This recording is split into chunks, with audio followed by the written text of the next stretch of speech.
Good evening, everybody. Welcome to the third lecture in this series of talks by the Treatment Algorithms in Neurology team. I would like to thank Dr. Sharma sir for conducting this program and for giving me this wonderful opportunity to talk to you. My name is Dr. Lobo Manuel Alexander, and I am an assistant professor of the Department of Neurology at Justice K.S. Hegde Charitable Hospital, Bangalore, Karnataka. Today's topic of interest will be regarding hypertonic saline. A brief overview as to what this talk would contain. We will be looking into the historical aspects of hypertonic saline, a little physiology regarding sodium and its interactions with the brain. This would help us understand the mechanisms of action of hypertonic saline, the indications of use of hypertonic saline, the pharmacology, dosing protocols, the target endpoints for hypertonic saline, a few warnings and precautions regarding the use of these drugs, the adverse effects and drug interactions that need to be expected, and a bird's view of the evidence regarding the clinical use of these set of drugs.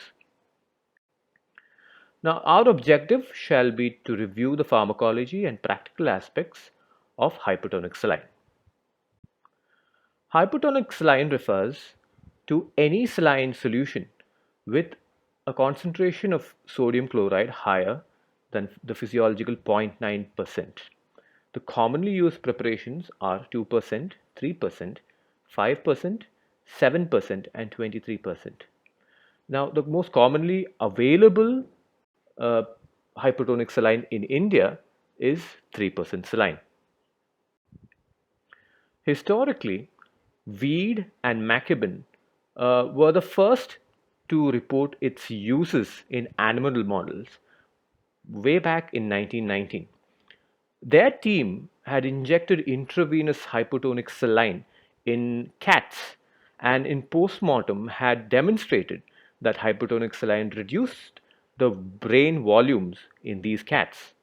But at the time, their work failed to attract any particular interest.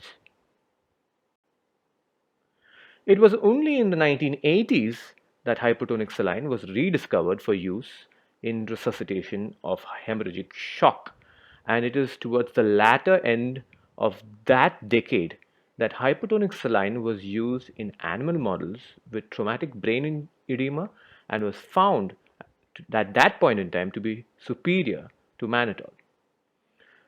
In 1988, Wortley and his team demonstrated a reduction in intracerebral pressure and an increase in systemic perfusion with a 30% saline bolus given in two traumatic mannitol resistant patients. A little regarding sodium and its interactions with the brain. Now, to the left of your screen is a pictorial representation of the blood brain barrier.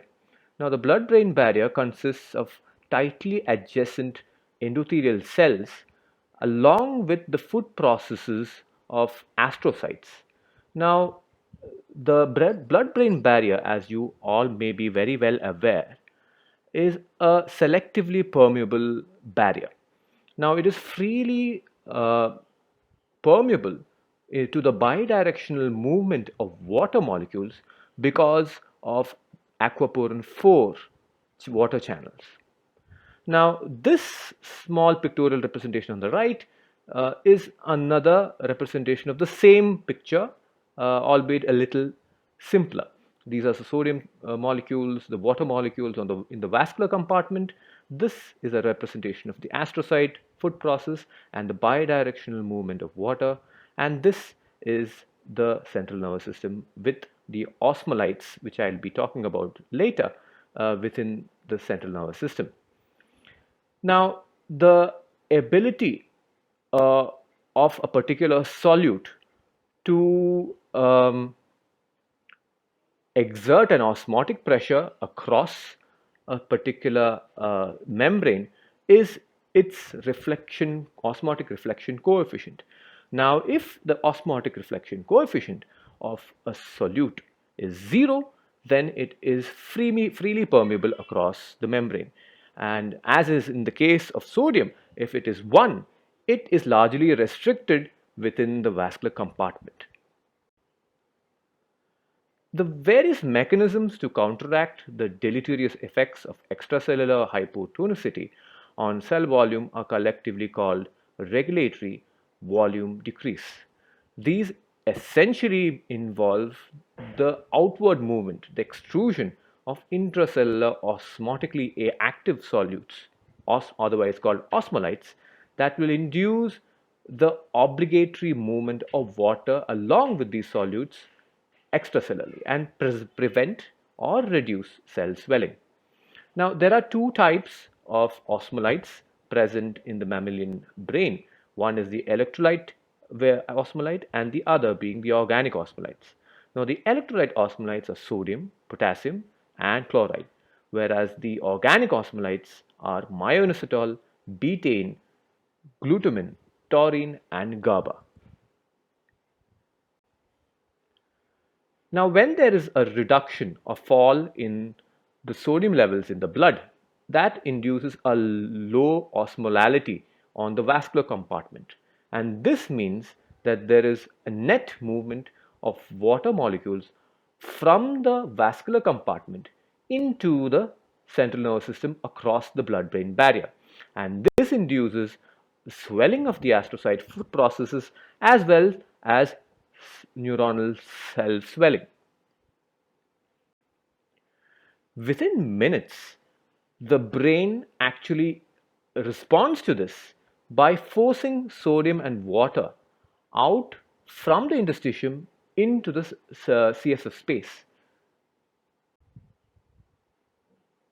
And within minutes to 4 hours, the cellular swelling that is induced by the entry of water molecules activates certain quiescent or dormant cation channels in the end processes of the astrocytes, which open up potassium into the extracellular compartment, into the vascular compartment. Over hours to days, organic solutes move across from the intracellular compartment into the extracellular compartment. And finally, a new movement of water molecules from the astrocyte foot processes and the central nervous system into the extravascular compartment is completed and cellular swelling reduces.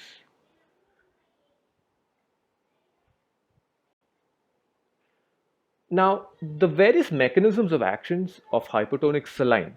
The first and foremost one is that of its osmotic property, and that is well established from the previous slides that I had shown you. It increases the osmotic gradient between the brain and the blood and pulls fluid from the interstitial space into the intravascular space. Now, an increased serum osmolality with hypertonic saline reduces the difference in osmolality between the two compartments, that is the osmotic gap, and also reduces CSF production, which can improve intracranial compliance. Hypertonic saline has a hemodynamic effect as well. It also has a vasoregulatory mechanism wherein it increases the capillary vessel inner diameter and plasma volume, counteracting vasospasm and hypoperfusion, and thereby increasing the cerebral blood flow.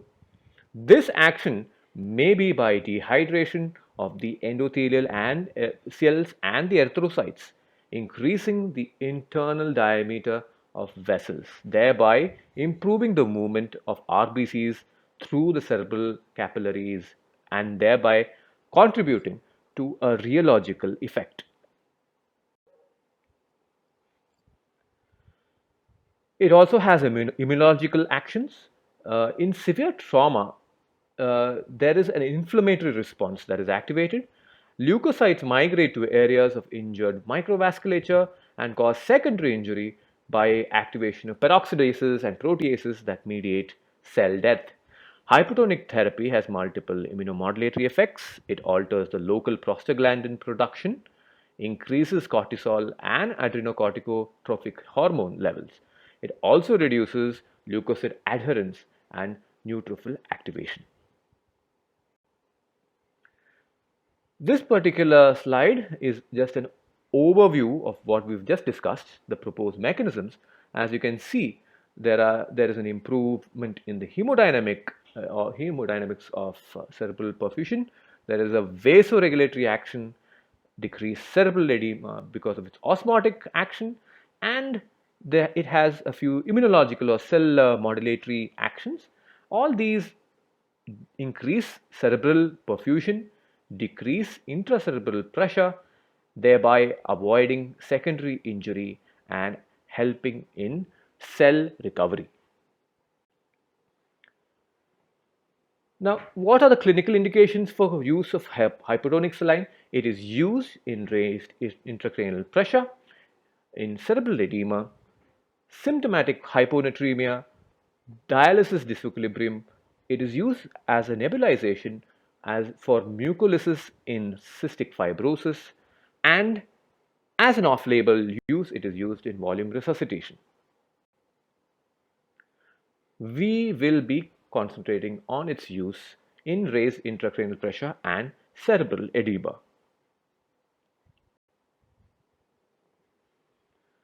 Now, a little about the pharmacology of this drug. It is classified under crystalloids and exclusively excreted through the kidneys. It has an onset of action which is extremely rapid, with a duration of action of 2 to 6 hours. The preparations do not contain an antimicrobial agent or added buffer, and it has a mean pH ranging between 4 to 7. Additives into this fluid are generally incompatible, and it has a shelf life of 24 hours from the date of manufacture. It is to be stored between 15 to 25 degrees Celsius, and the product is not to be exposed to excessive heat. It is for single use only, and any unused portion is to be discarded and never to be reused. The bottle should be inspected visually for particulate matter and discoloration prior to administration. It is not to be administered if it is not clear. Do not mix or administer 3% saline along with whole blood or cellular products through the same administration set, as it induces hemolysis. Now, this is a slide depicting the comparative osmolalities of 20% mannitol with 3% saline. As you can see, they are comparable.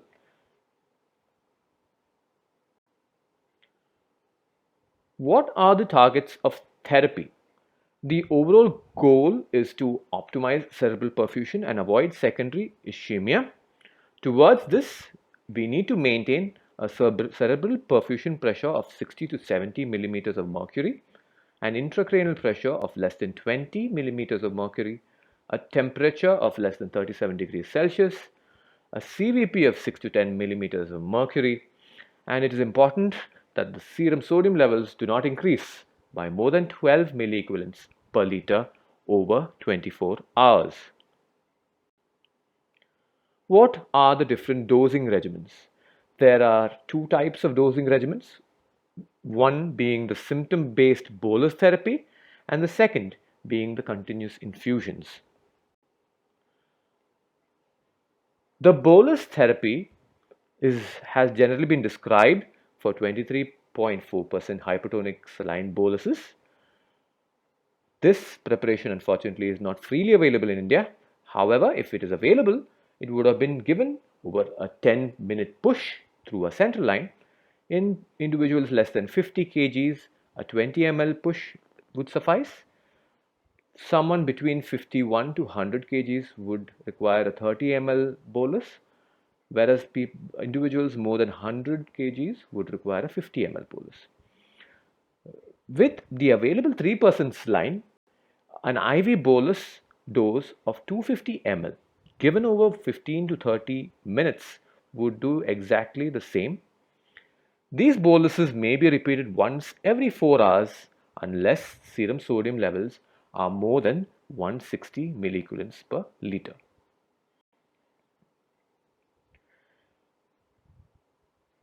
In hospitals where ICP monitoring is practiced, continuous infusions may be initiated first at an infusion rate of 1 ml per kg per hour to a maximum of 2 ml per kg per hour. Serum sodium levels must be checked every 2 hours during infusion to maintain serum sodiums of less than 160 milliequivalents per liter. Infusions are to be titrated every 2 hours, and infusion rates are increased based on the ICP levels using a sliding scale. The infusion rate is increased only and only if the ICP is more than 20 millimeters of mercury. If it is less than 20 millimeters of mercury, then the infusion rates are unchanged. This is an example of such a sliding scale. Here, only if the ICP is more than 20 is any change recommended. If the serum sodium levels are less than 140, then the infusion rate is increased by 20 ml per hour not to exceed 100 ml per hour. If it is between 141 to 150, it is increased by 10 ml not to exceed 100 ml per hour. If it is between 151 and 160, then the infusion rates are to be increased by 5 ml not to exceed 100 ml per hour, and if it's more than 160, the infusion is to be stopped and the sodium levels are to be rechecked in 2 hours. If you are basing your treatment on clinical features and imaging, then a continuous infusion may be started after a bolus of 250 ml of 3% saline is given. The infusion rates may be between 50 to 100 ml per hour with a goal of increasing the serum sodium by approximately 5 milliequivalents per liter in the first hour and maintaining the serum sodium between 145 and 155 thereafter.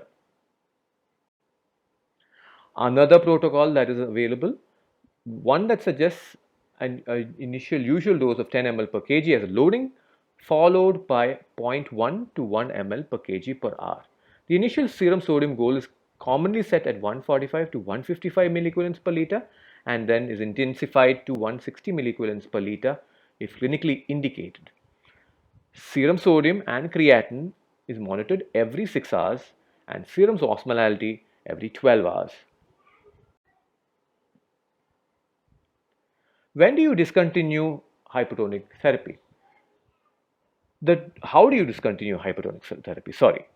The drip rate, regardless of serum sodium concentration in hypertonic saline, can be halved every 6 hours.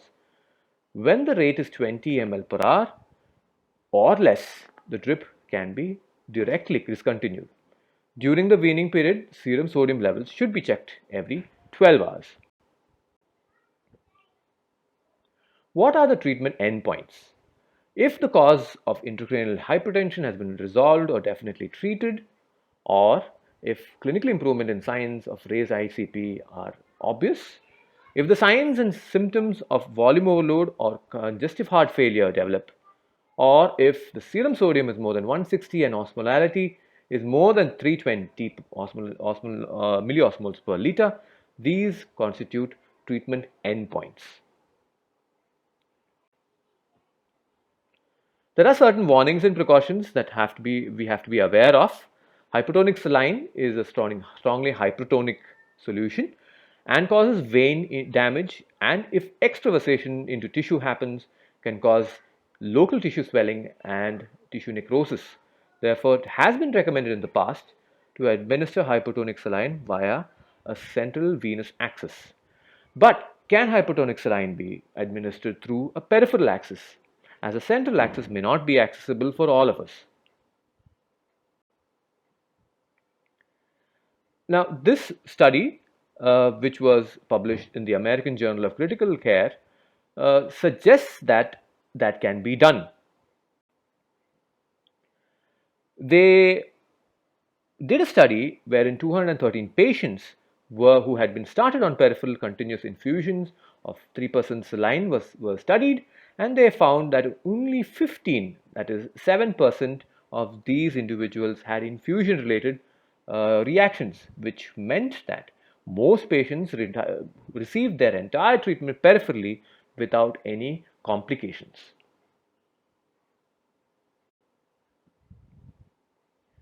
Another study which demonstrates the same, that came out in 2019 in the Journal of Emergency Medicine.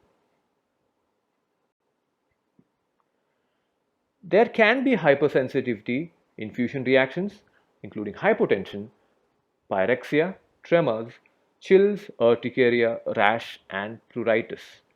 As previously mentioned, hypertonic saline should not be administered in the same administration set with whole blood or other cellular blood components because it may induce hemolysis.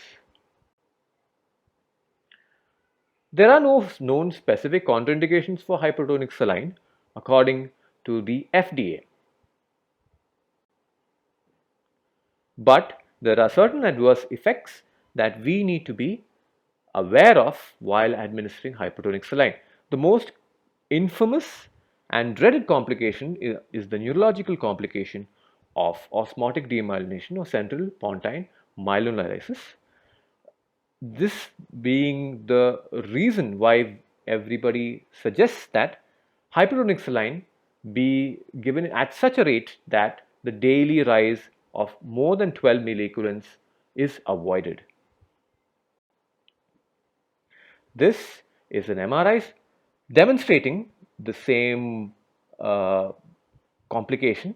Here, if you can notice, the basis pons is shows a diffusion restriction. Again, this is a hyperintensity shown on T2 flare for the same patient who suffered from osmotic demyelination. Now, this happens secondary to a sudden rise in serum sodium levels on the vascular compartment, which draws fluid from the intracellular compartment, thereby activating certain dormant potassium channels in the astrocyte and oligodendrocyte cells, which lead to an influx of potassium, and this activates certain apoptotic cascades which lead to cell death, predominantly in the oligodendrocytes.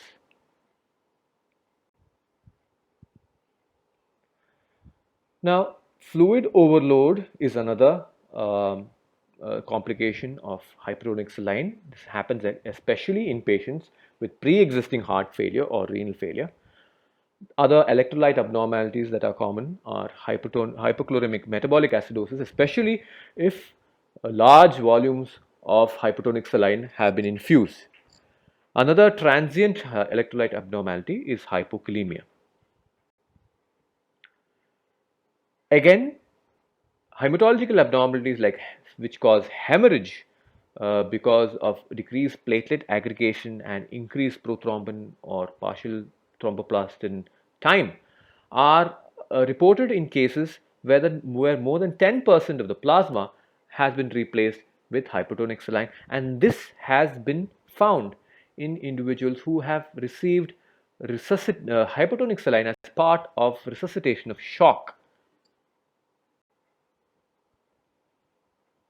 Renal insufficiency has also been documented, uh, though it is much less common than when found in use with other osmotic diuretics.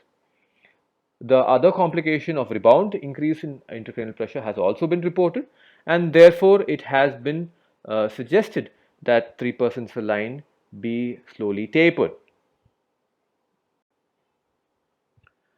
At-risk patients include patients who have conditions that may cause sodium retention, fluid overload, and edema, such as patients with primary hyperaldosteronism, secondary hyperaldosteronism associated with hypertension, congestive heart failure, liver disease including cirrhosis, renal disease like renal artery stenosis and preeclampsia.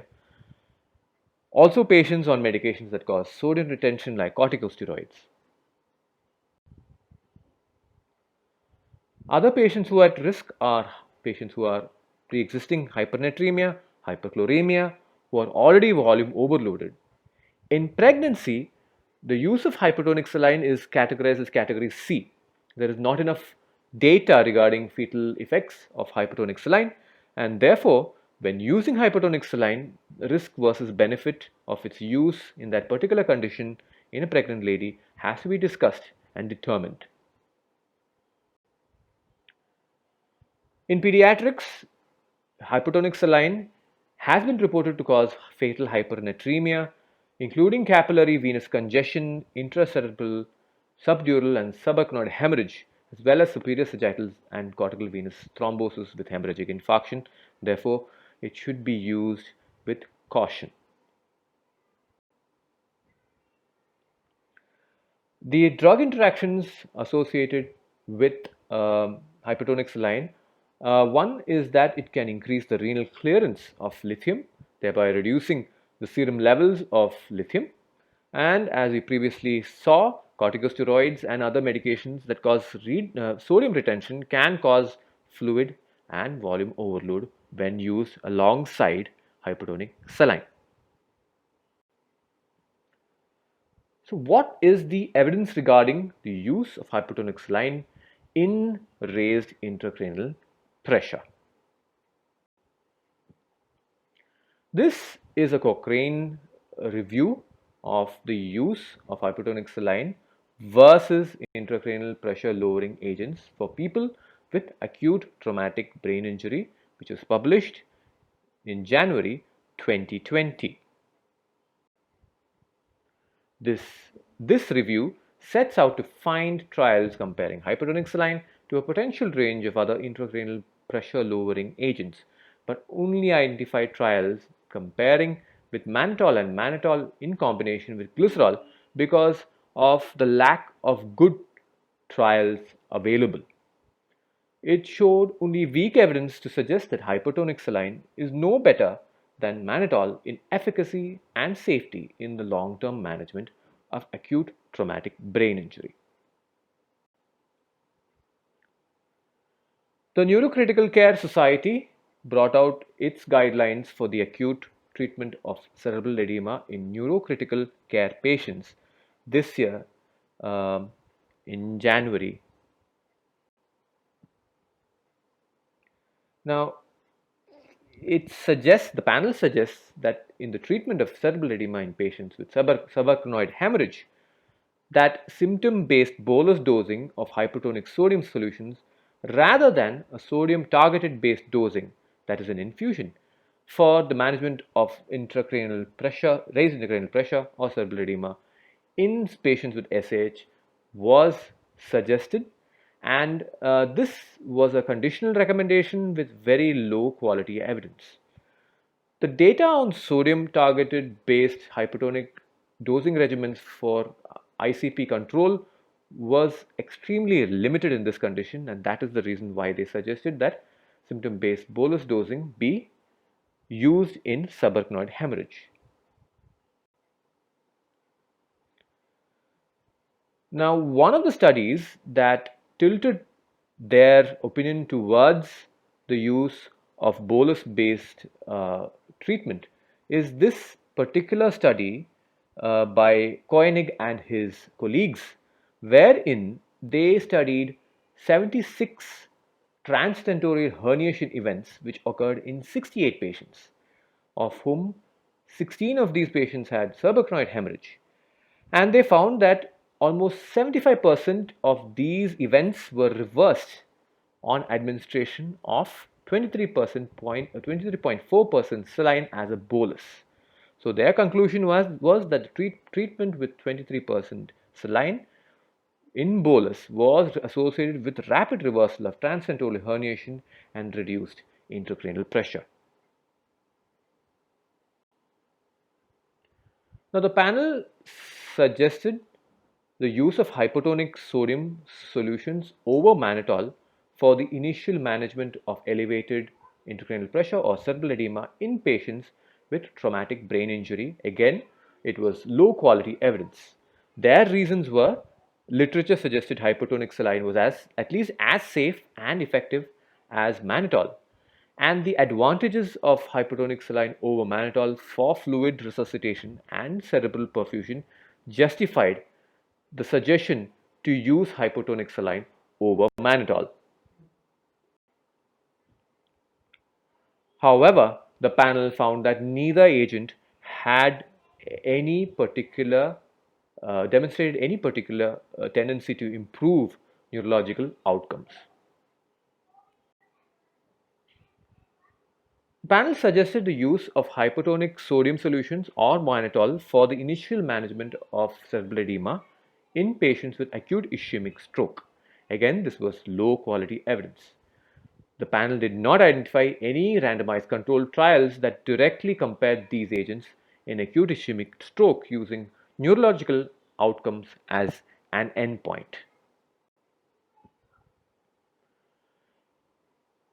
The panel suggested the use of hypertonic sodium solutions over mannitol for the management of cerebral edema in patients with intracerebral hemorrhage. They suggested that either symptom-based bolus dosing or a targeted sodium concentration-based infusion was appropriate for this particular condition. The panel also suggested that severe hypernatremia and hyperchloremia during treatment with hypertonic solutions should be avoided due to the association with acute kidney injury. They gave an upper serum sodium range of 155 to 160 milliequivalents per liter and a serum chloride level of 110 to 115 as reasonable cutoffs to decrease the risk of acute kidney injury associated with the infusion or boluses of hypertonic saline. Now, to compare 3% saline versus mannitol, 3% saline is as effective as mannitol in the treatment of raised intracranial pressure. It has less rebound rise intracranial pressure on tapering and stopping. There is no obligatory osmotic diuresis, and it helps in volume expansion. And compared to mannitol, it is less nephrotoxic. Now, this is a summary slide to just give you a gist of what we have just discussed. While administering hypertonic saline, the precautions that we need to be aware of is that acute kidney injury with volume overload, these are the patients that we need to avoid hypertonic saline. Patients with congestive heart failure need to be should not be given hypertonic saline. If the serum sodium levels are more than 160, hypertonic saline is not the drug of choice. Patients who are on corticosteroids, starting hypertonic saline may lead to a state of volume overload because of sodium retention, and therefore we need to be careful. The fetal effects of hypertonic saline are largely unknown, and it constitutes a category C drug in pregnancy, and therefore the risks and the benefits of hypertonic saline need to be weighed in individual cases.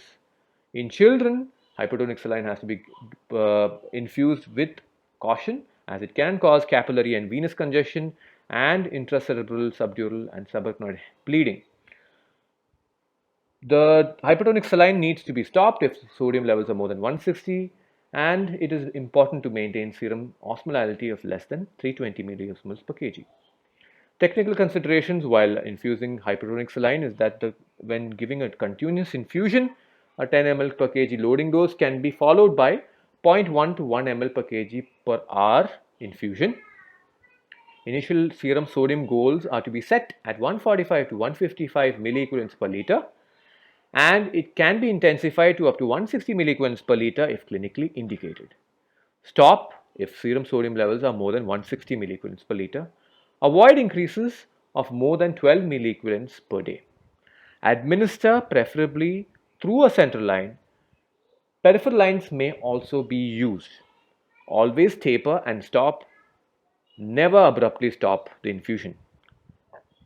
Before infusing 3% saline, please inspect the bottle for any sediments and do not co-administer hypertonic saline with blood products through the same administration set, as it can cause hemolysis. Daily intake output monitoring is required. Daily renal parameters are to be checked. Serum sodium and chloride are to be checked every 4th hour, and serum osmolality to be checked every 12 hours.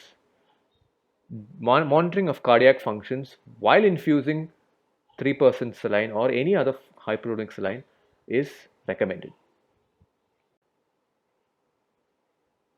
These are my references, and I would thank you all for a patient hearing.